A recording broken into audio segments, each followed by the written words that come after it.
अस्सलामुअलैकुम। उम्मीद है आप सब खैरियत से होंगे। आज हम जो है फेज 8 और 9 की तरफ बढ़ेंगे। मींस के जो हमने पहले रिटारगेटिंग की थी कस्टम ऑडियंस और लुकलाइक ऑडियंस की, अब हम इनको स्केलिंग की तरफ लेकर जाएंगे।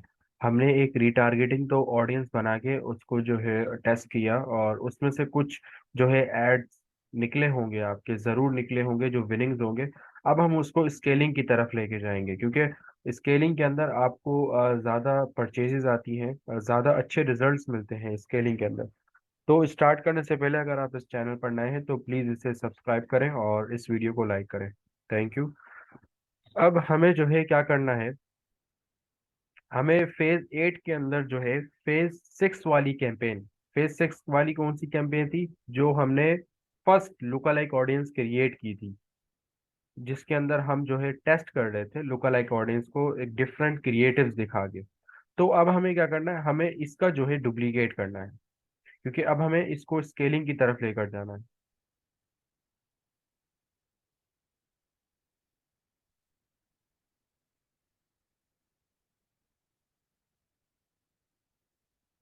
अब जो है फेज 6 की पूरी कैंपेन को हमें कुछ भी चेंज नहीं करना।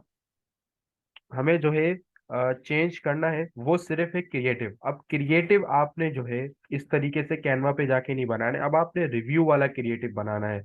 मीन्स के आप किसी इन्फ्लुएंसर को हायर करें, किसी को इस तरीके से रिव्यू, जो आपकी प्रोडक्ट का रिव्यू कर रहा हो, उसको उसको उसके फीचर्स बता रहा हो, इस तरीके से आपने जो है रिव्यू वाला क्रिएटिव बनाना है। आप इन्फ्लुएंसर को हायर कर सकते हैं, जाहिर सी बात है। अब आप इतने फेज 8 की तरफ आ गए हैं, इंशाल्लाह आपकी अच्छी खासी सेल्स हो गई होंगी और हो रही होंगी, क्योंकि अभी भी बैकएंड पे कुछ कैंपेन्स हैं जो रनिंग पर चल रही हैं, हमने उनको ऑफ नहीं किया। ऑफ करने का मैंने आपको सिंपल एक तरीका बताया था, जब आपको कोई कैंपेन प्रॉफिटेबल परचेज देना छोड़ दे, ठीक है, प्रॉफिटेबल आपको परचेज ना दे रही हो, तो आप उसको ऑफ कर सकते हैं, अदरवाइज उसको चलने दें, क्योंकि काफी कैंपेन्स जो है, और रीटारगेटिंग स्पेशल जो रीटारगेटिंग की कैंपेन्स होती हैं, जो हमने फेज 6 और फेज 4 में क्रिएट की थी, 5 में आई थिंक, जिसके अंदर हमने कस्टम ऑडियंस और लुकलाइक ऑडियंस क्रिएट की थी। जो ये रीटारगेटिंग की ऑडियंस होती है काफी टाइम तक चलती है, ठीक है। इनको ये नहीं होता कि आपने 1 वीक चलाई और ऑफ कर दी, ऐसा नहीं होता। ये 15 से 30 डेज, 2 मंथ्स, अगेन लोग तो काफी काफी महीने इनको रन करते हैं और इनसे प्रॉफिट कमा रहे होते हैं। बिला आखिर एक टाइम ऐसा आता है कि जो है आपको ये कैंपेन जो है प्रॉफिटेबल परचेज देना छोड़ देती है, अदरवाइज। अब हमें क्या करना है, अब हमें ऐसा एक क्रिएटिव बना के हर एड सेट के अंदर अपलोड करना है, ठीक है। हर एडसेट के अंदर आपको वो रिव्यू वाला क्रिएटिव, जो आपने इन्फ्लुएंसर को हायर करके उसको रिव्यू करा है, आपने वो वाला क्रिएटिव जो है हर जगह अपलोड करना है।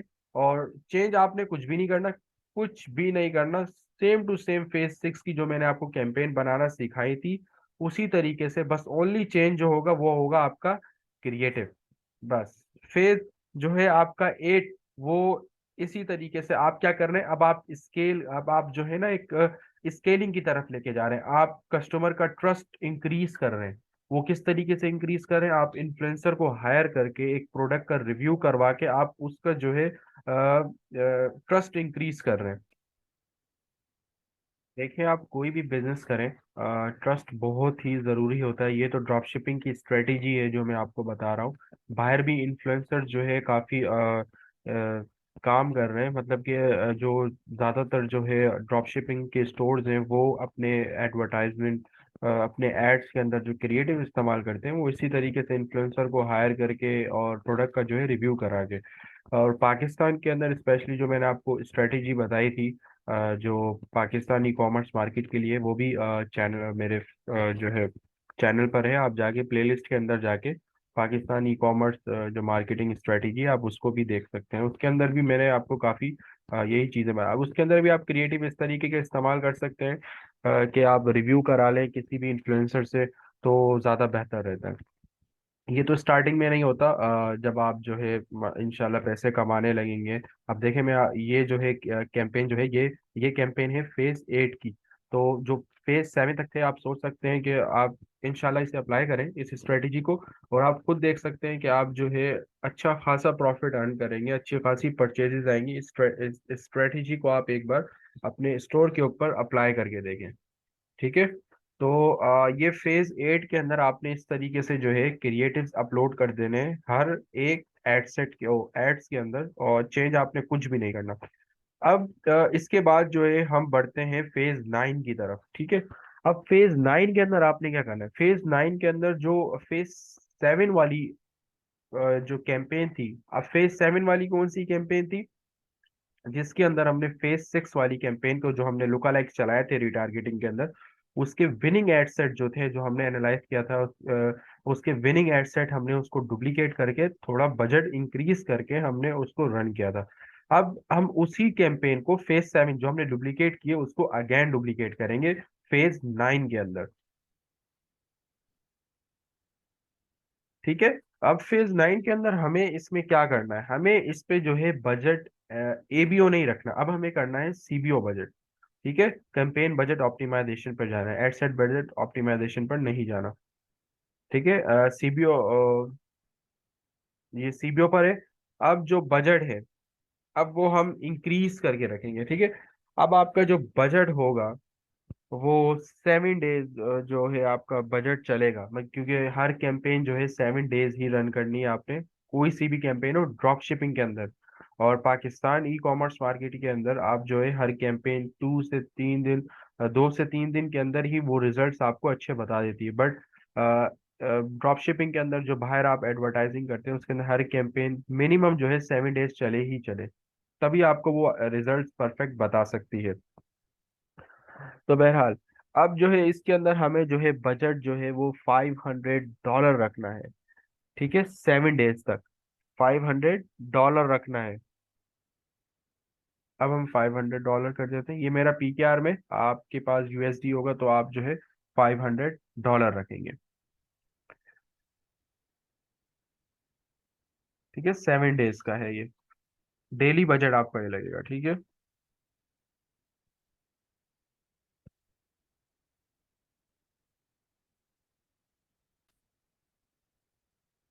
अब आपको अगर जो है बजट, अगर आप देखें अपने जो है मार्केटिंग की एनालाइज करें, जो आपने मार्केटिंग कर रहे हैं, जो ये स्ट्रेटेजी अपने स्टोर पर अप्लाई कर रहे हैं, अब इसके अंदर आपको सेल्स अगर बहुत अच्छी आई हैं, अगर बहुत अच्छी आई, तो आप ये पर डे ऐड चलाएं $500 पे, क्योंकि अब जब आप बजट इंक्रीज करते हैं तो परफॉर्मेंस और बेहतर हो जाती है। ठीक है। जितनी परचेजेस आपको आ रही थी अब उसकी डबल परचेजेस आना स्टार्ट हो जाएगी, क्योंकि आप प्रॉफिट भी कमा रहे हैं और पैसे भी लगा रहे हैं इसके ऊपर। ठीक है। और अगर आपका जो है सेल्स आपको इतनी नहीं आई, बस आप प्रॉफिटेबल चल रहे हैं, तो आप जो है इसका पर डे एड बजट जो है $100 कर दें, $150 कर दें। ठीक है। पर कैंपेन 7 डेज ही रन होगी, डेज के अंदर कोई फर्क नहीं पड़ेगा। ठीक है। बजट के अंदर हम आगे पीछे कर देते हैं, बट जितना बजट आप इंक्रीज करेंगे आपकी ही कैंपेन को फायदा है, मुझे फायदा थोड़ी ना है। आपकी कैंपेन को आपको ही अच्छी खासी परचेजेस आएंगी इसके अंदर। तो ये अब आपके ऊपर है, आप अपने जो है स्टोर का एनालाइज करें उसको कि भाई मेरे को बहुत अच्छी ये स्ट्रेटेजी मेरे ऊपर मेरे स्टोर पर चली है, तो बजट आप खुल के लगाओ। खुल के से मुराद है जितना मैंने बताया है उतना लगाए। और अगर आपकी स्टोर पर ये स्ट्रेटेजी सिर्फ प्रॉफिटेबल के हिसाब से चल रही है, तो फिर आप बजट जो है, जैसे कि इसके अंदर आप जो है 500 के बजाय 150 पर डे कर सकते हैं। एनीवेज, अब आपने क्या करना है, अब इसके अंदर जो है आपने बजट इंक्रीज कर दिया। अब आपने जो एड सेट है आपके पास, जो हमने फेज 7 वाली कैंपेन जो थी हमारे पास, जिसमें हमने फेज 6 को डुप्लीकेट किया था, उसके विनिंग एड सेट निकाले थे। अब इनमें से आपने कोई एक विनिंग निकालना है, मतलब कि जो इन 4 के अंदर जो 4 एड सेट हैं इनमें एक जो है विनिंग हो, मतलब कि हर लिहाज से जो है वो बेस्ट हो। ठीक है। अच्छी सेल्स दे रहा हो, लैंडिंग पेज व्यू कॉस्ट जो है कम आ रही हो, उसको कॉस्ट पर परचेज कम आ रही हो। ठीक है। आपने इनमें से एक एडसेट निकाल लेना। ठीक है। हम सपोज करते हैं ये 0-2 जो है, जो हमने लुका लाइक बनाई थी, ये बहुत अच्छा चली, और फेस जो 7 के अंदर भी काफी अच्छा चली। अब हम जो है सिर्फ इसको रहने देंगे, बाकी सबको डिलीट कर देंगे।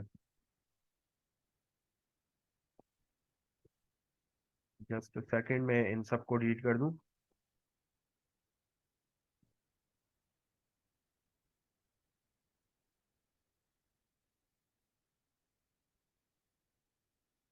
ठीक है, आप जो कभी भी कैंपेन के अंदर कोई चेंजिंग करे तो उसका जो तरीका होता है वो होता है कि आप डुप्लीकेट करके उसको चेंजिंग करें, उसके अंदर कोई चेंजिंग नहीं करना। ये मैं बार बार इसलिए बता रहा हूँ हर वीडियो में, क्योंकि देखें अक्सर लोग जो है उसके अंदर चेंजिंग कर देते हैं, उससे क्या होता है कि आपकी कैंपेन जो है जीरो लेवल पर चली जाती है, फिर उसके वो रिजल्ट्स नहीं रहते जो पहले थे। तो अब आपने इस एड सेट को जो है 9 टाइम जो है डुप्लीकेट करना है। मतलब कि ये सबसे बेस्ट रहा है लुका लाइक ऑडियंस के अंदर। ठीक है, इसका 9 टाइम डुप्लीकेट करना है। बजट आपका वही सीबीओ पे $500 लगेगा। ठीक है, $500 मीन्स है कि हर एड सेट के ऊपर जो है $50 जो है लग रहे हैं पर डे के हिसाब से। ठीक है, तो अब आपने इसमें चेंजिंग कुछ भी नहीं करनी। जो आपका एक एसेट विनिंग था उसको आपने सिंपली डुप्लीकेट किया, और इसके अंदर जाके सीबीओ में जाके आपने उसका बजट इंक्रीज कर दिया। ठीक है, तो फेज 8 के अंदर हमने जो है फेज 6 वाली कैंपेन को डुप्लीकेट करके उसको जो है क्रिएटिव चेंज करके हमने इन्फ्लुएंसर हायर करके हमने रिव्यू करा के अपनी प्रोडक्ट का उसको हमने जो है स्केलिंग की तरफ लेकर गए। और फेज 9 के अंदर हमने फेज 7 वाली कैंपेन के अंदर से विनिंग एडसेट निकाला 1, और उसका डुप्लीकेट 9 टाइम किया, मतलब कि टोटल आपके पास 10 एडसेट हो गए, और बजट हमने इंक्रीज कर दिया सिंपली। अब ये जो है प्रोसेस स्केलिंग की तरफ चला गया। अब ये कैंपेन्स जो है चलती रहेंगी। बस अब आपने इसमें क्या करना है, इसमें आपने ये करना है कि 7 डेज रन होने के बाद आपने देखना है कि यार आप इसका बजट इंक्रीज करेंगे। अब वो 30% बजट इंक्रीज करेंगे। ठीक है, अब जिसकी लैंडिंग पेज व्यू की कॉस्ट बहुत ज्यादा आ रही होगी आप उसे डिलीट कर दें, उस कैंपेन उस एडसेट को आप डिलीट कर दें। तो जो भी चंद आपके पास बच जाएंगे आप उसको क्या करेंगे, आप उसको डुप्लीकेट करके उसका 30% बजट इंक्रीज करेंगे। ठीक है, 30% बजट इंक्रीज करने के बाद आपने जो नोटिस में रखनी है वो क्या रखना है, आपने लैंडिंग पेज व्यू की कॉस्ट, कॉस्ट पर लैंडिंग पेज व्यू। अगर फॉर एग्जांपल ये 20 है और बजट इंक्रीज करने के बाद ये 19 हो जाती है, 18 हो जाती है, तो कोई फर्क नहीं, आसपास रहे। और अगर ये इंक्रीज करने के बाद 15 10 पे चली जाती है, 12 पे चली जाती है, इट्स मीन बहुत ज्यादा गड़बड़ हो रही है। ठीक है, फिर आप जो है इसको जो है क्या करेंगे, आप इसको छोड़ देंगे इस कैंपेन को। फिर ये कैंपेन जो है 3 to 4 डेज और रन होगी, और उसके बाद जो है आप इसको फिर बजट इंक्रीज करेंगे। ठीक है, स्टेबल हो जाएगी ये। अब देखें फेज 9 तक आपकी जो है एक प्रोडक्ट की जो टेस्टिंग थी वो खत्म हो गई। ठीक है, मैं थोड़ा समराइज कर दूं। आपने पिक्सल वार्म अप किया, विनिंग क्रिएटिव्स निकाले, इंटरेस्ट टेस्ट किया आपने। ठीक है, फिर आपने कस्टम ऑडियंस बनाई, लुक अलाइक ऑडियंस बनाई, फिर उन दोनों को स्केलिंग पर लेकर गए। अब क्या होगा, अब आपकी जो है कैंपेन जो है कस्टम ऑडियंस की और लुक अलाइक ऑडियंस की, ये जो आप स्केलिंग की तरफ लेकर गए ये काफी टाइम चलती रहेंगी और आपको प्रॉफिटेबल परचेजेस देती रहेंगी। ठीक है, अब आपने इसे तब ऑफ करना है जब ये कुछ टाइम के बाद, मंथ के बाद, 1 1.5 मंथ के बाद जो है, जब ये प्रॉफिटेबल परचेसेस देना बंद कर दें, आप इसको जो है ऑफ कर दें, चलने दें। अब आप क्या करेंगे, अब आप फेज 9 के बाद जो है, अब आप यहाँ से आप दो डायरेक्शन में जा सकते हैं। ठीक है, अब दो डायरेक्शन आपकी कौन सी होगी। फर्स्ट जो आपकी डायरेक्शन होगी वो होगी कि आप प्रोडक्ट न्यू टेस्ट करें। अब जो न्यू प्रोडक्ट टेस्ट करेंगे वो यहाँ से स्टार्ट होगा, विनिंग क्रिएटिव से स्टार्ट होगा। यही प्रोसेस आप फेज 8 तक लेकर जाएंगे, सॉरी फेज 9 तक लेकर जाएंगे। ठीक है, यही जो है आप प्रोसेस, वार्म अप नहीं करेंगे क्योंकि वार्म अप अब आपका पिक्सल हो गया, आपके पास काफी डेटा भी है। ठीक है, पहले आप डायरेक्शन क्या हो सकती है, आप न्यू प्रोडक्ट की तरफ जाएं। दूसरी आपकी डायरेक्शन ये हो सकती है कि आप इसी प्रोडक्ट के अंदर न्यू इंटरेस्ट ट्राई करें, मतलब कि एक अलग से कैंपेन बनाएं, उसके अंदर आप न्यू इंटरेस्ट ट्राई करें, जैसे हमने फेज 3 में की थी। तो इसमें आप न्यू इंटरेस्ट ट्राई करके आप जो है अब इसे देखें कि कौन सा इंटरेस्ट इस पे अच्छा जो अच्छा वर्क कर रहा है, आप फिर उसको स्केलिंग की तरफ लेकर चले।